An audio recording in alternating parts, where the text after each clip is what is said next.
തഹാവൂർ റാണയെ ഡൽഹിയിൽ ചോദ്യം ചെയ്തുകൊണ്ടിരിക്കുന്നു. 8-10 മണിക്കൂറാണ് ചോദ്യം ചെയ്യുന്നത് NIA. റാണ ഒരു മെഡിക്കൽ ഡോക്ടറാണ്. അതോടൊപ്പം തന്നെ നല്ല ബ്രില്യൻ്റ് ആണ്. പക്ഷേ ഇപ്പോഴത്തെ അവസ്ഥയിൽ റാണയ്ക്ക് പല രോഗങ്ങളുണ്ട്. ഓർമ്മക്കുറവുണ്ടാവാം. 2006 മുതൽ ഇന്ത്യയുടെ മറ്റ് സ്റ്റേറ്റുകളിലൊക്കെ തഹാവൂർ റാണ സഞ്ചരിച്ചിരിക്കുന്നു. 2005 ഹെഡ്ലി ബോംബെയിൽ സന്ദർശിച്ചിട്ടുണ്ട്. തഹാവൂർ റാണ കേരളത്തിൽ വന്ന് എന്തിന്? ഇവിടെ താജ് ഹോട്ടലിൽ നവംബർ 16, 17 തീയതികളിൽ താമസിച്ചിട്ടുണ്ട്. അവിടെ താമസ സമയത്ത് 13 പേരെ ഫോണിൽ ബന്ധപ്പെട്ടിട്ടുണ്ട്. ആലുവ വെച്ച ഒരു മലയാളി തഹാവൂർ റാണയെ കണ്ടിരിക്കുന്നു. ഒരു ജഡ്ജിനെ വിളിച്ചു എന്ന് പറയുന്നുണ്ട്. മലയാള സിനിമയിലെ ഒരു നടി അവിടെ താജ് ഹോട്ടലിൽ വന്നിരിക്കുന്നു. ആരാണ് ആ നടിയെന്ന് നമുക്ക് വ്യക്തതയില്ല. എങ്കിലും ഊഹാപോഹങ്ങൾ പ്രചരിക്കുകയാണ്. മലയാള സിനിമയിലെ ഒരു നടി ഇപ്പോൾ വിദേശത്തുണ്ട്. അവർ ആകാൻ സാധ്യത കൂടുതലാണ്. എറണാകുളത്ത് ഒരു വെടിവെപ്പുമായിട്ട് ബന്ധപ്പെട്ട് ഒരു നടിയുണ്ട്. അവരാകാനുള്ള സാധ്യത ഉണ്ട്. ഒരു ഡാൻസുകാരി എറണാകുളത്തുണ്ടായിരുന്നു. ചില പ്രശ്നങ്ങളൊക്കെ ഉണ്ടായിരുന്നു. അവരും ആകാൻ സാധ്യതയുണ്ട്. അതുപോലെ തന്നെ കേരളത്തിലെ മറ്റൊരു ആളുടെ പേരും കൂടെ ചേർത്ത് പറയുന്നുണ്ട്. അതും ഒരു നടിയാണ്. 4 നടിമാർ ഇതിനകത്ത് ഉൾപ്പെടാൻ, 4-ൽ ഒരാൾ ഉൾപ്പെടാനുള്ള സാധ്യതയെ പറ്റിയാണ് പൊതുവെ അകത്തളത്തിൽ പറഞ്ഞുകൊണ്ടിരിക്കുന്നത്. ഏതായാലും NIA അത് കണ്ടുപിടിക്കും. ആരാണ് എന്ന് NIA വ്യക്തമാക്കും. അതുവരെ ആ സസ്പെൻസ് നിലനിൽക്കുകയും ചെയ്യും. ഈ ബോംബെ അക്രമത്തിൻ്റെ ആ സ്ഫോടനത്തിൻ്റെ പിന്നിൽ ദാവീദ് ഇബ്രാഹിം തന്നെയാണ് എന്നാണ് ഞാൻ കരുതുന്നത്. ദാവീദ് ഇബ്രാഹിം ബോംബെന്ന് മുങ്ങി ഇപ്പം പാകിസ്ഥാനിലാണ്. അദ്ദേഹത്തിൻ്റെ ലെഫ്റ്റും റൈറ്റും നിന്ന 2 പേരുണ്ട്, ചോട്ടാ ഷക്കീലും ടൈഗർ മേമനും. അവർ പാകിസ്ഥാനിലേക്ക് കടന്നു 3 പേരും. ഇന്നും പാകിസ്ഥാനിൽ തന്നെയാണ് ദാവീദ് ഇബ്രാഹിം എന്ന് പറയുന്നു. വലിയ രമ്യഹർമ്മങ്ങൾ അവിടെയുണ്ട്. 3000 കോടിയുടെ സ്വത്തുള്ള ആളാണ് ദാവീദ് ഇബ്രാഹിം എന്ന് പറയുന്നുണ്ട്. എന്തായാലും എറണാകുളത്ത് ഒരു ബ്യൂട്ടി പാർലറിൽ വന്ന് വെടിവെച്ച ഒരാളുണ്ട്. അയാൾ ദാവീദ് ഇബ്രാഹിമിൻ്റെ റൈറ്റ് ഹാൻഡാണ്. ലഷ്കർ-ഇ-തോയ്ബയുടെ യൂണിറ്റുകൾ ഇന്ത്യയിൽ സ്ഥാപിക്കാനുള്ള ഒരു ശ്രമമാണ് ഹെഡ്ലിയും അതുപോലെ തഹാവൂർ റാണയും അവരുടെ വരവുകൊണ്ട് ഉദ്ദേശിച്ചതും അവർ നടപ്പാക്കാൻ വേണ്ടി ശ്രമിച്ചതും. അത് പാളിപ്പോയി. ഇന്ത്യയിലെ ലഷ്കർ-ഇ-തോയ്ബയുടെ ഒരു യൂണിറ്റ്, അതിനാണ് ഇന്ത്യയിലെ പല സംസ്ഥാനങ്ങളിൽ അവർ അവിടെ സ്ഫോടനം നടത്തി പലരെയും കൊന്നു.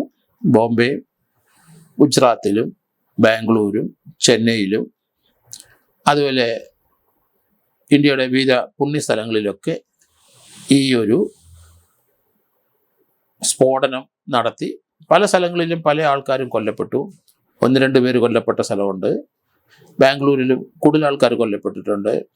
അങ്ങനെ ഇന്ത്യയുടെ പല സംസ്ഥാനങ്ങളിലും അവർ ലഷ്കർ-ഇ-തോയ്ബ ആയിട്ട് ബന്ധമുള്ളവർ ചില സ്ഫോടനങ്ങൾ, കോയമ്പത്തൂർ വലിയ സ്ഫോടനം ഉണ്ടായിട്ടുണ്ട്. ഇതെല്ലാം കൂട്ടി വായിക്കുമ്പം പാകിസ്ഥാനിലെ ലഷ്കർ-ഇ-തോയ്ബയുടെ ഒരു യൂണിറ്റ് ഇന്ത്യയിൽ പ്രവർത്തിച്ച് ഇന്ത്യയുടെ അഖണ്ഡതയ്ക്ക് എതിരായി നീങ്ങാനാണ് ഉദ്ദേശിച്ചിരുന്നത്. ഇന്ത്യയെ ഛിന്ന ഭിന്നമാക്കാൻ തന്നെയായിരുന്നു അവരുടെ നയം. പക്ഷെ അത് വിലപ്പോയില്ല. അത് ഇന്ത്യയുടെ ബുദ്ധിജീവികളായ ഇന്ത്യയുടെ ഇൻവെസ്റ്റിഗേറ്റിംഗ് ഓഫീസേഴ്സ് പലരും വളരെ ക്വിക്കായിട്ട് പല സ്ഥലങ്ങളിലേക്ക് മാറി അവർ ഇതുമായിട്ട് ഉൾപ്പെട്ടവരെ പൊക്കാനായിട്ട് ശ്രമിച്ചു.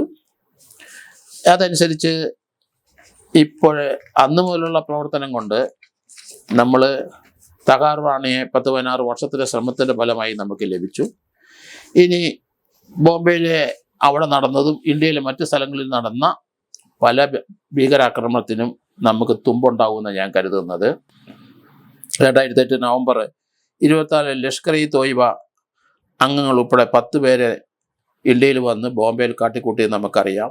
അതിൽ 9 പേരെ വെടിവെച്ച് കൊന്നു, ഒരാളെ നമുക്ക് ജീവനോടെ കിട്ടി. അതിൽ നമുക്ക് കുറച്ചധികം വിവരങ്ങൾ ലഭിച്ചു.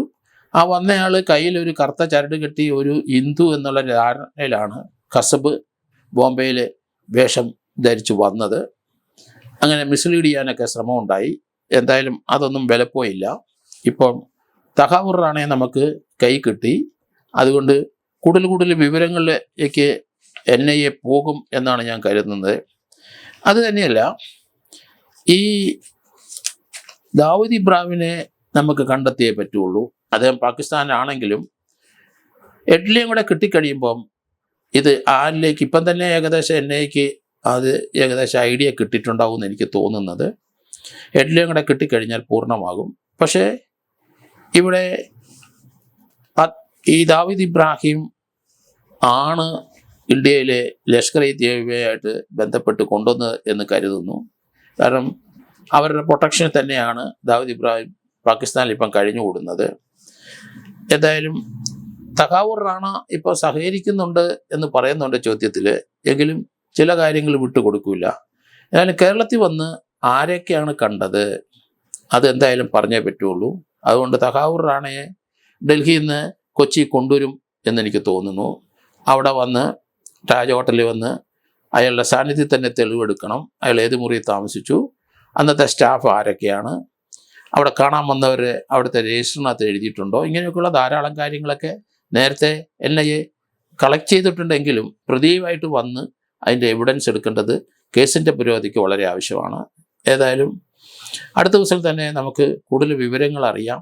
ആരാണ് തഹാർ റാണയെ കേരളത്തിൽ വന്നപ്പം കണ്ടത്, എന്ത് ഉദ്ദേശത്തിലാണ് ആ നടി വന്ന് കണ്ടത് എന്നുള്ള കാര്യങ്ങളും വ്യക്തത വരാനുണ്ട്. എന്തായാലും ഇപ്പോഴത്തെ അന്വേഷണത്തിൻ്റെ ഒപ്പം ഇങ്ങനെയുള്ള കാര്യങ്ങളിൽ NIAയുടെ വിവിധ ഓഫീസേഴ്സ് പല സ്ഥലങ്ങളിൽ നീങ്ങിക്കഴിഞ്ഞിരിക്കുന്നു. നമുക്ക് കാരണം കസ്റ്റഡി 18 ദിവസം തന്നിട്ടുണ്ട്. അതിൻ്റെ ഇടയ്ക്ക് അന്വേഷണം കംപ്ലീറ്റ് ചെയ്യാനുണ്ട്.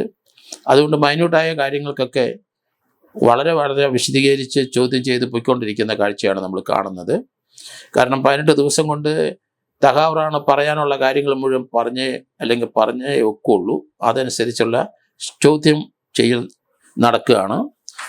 അത് ഇന്ത്യയുടെ പ്രശസ്തമായ IPS ഓഫീസേഴ്സ് 3-4 പേരാണ് ചോദ്യം ചെയ്തുകൊണ്ടിരിക്കുന്നത്. അതുകൊണ്ട് ഈ ബോംബെയിലെ അക്രമം മുതൽ 93 മുതൽ ഉള്ള അക്രമത്തിന് പിന്നിൽ ലഷ്കർ-ഇ-തോയ്ബ ആണെന്നാണ് ഇപ്പം കണ്ടെത്തിയിരിക്കുന്നതെന്ന് തോന്നുന്നു. അതനുസരിച്ചുള്ള കൂടുതൽ വിവരങ്ങളും അതിൽ പങ്കെടുത്ത ഇന്ത്യയിലെ ഏതൊക്കെ ആൾക്കാരുണ്ട് എന്നുള്ള വിവരങ്ങളൊക്കെ ഇപ്പം പുറത്തു വരുമെന്നാണ് ഞാൻ കരുതുന്നത്.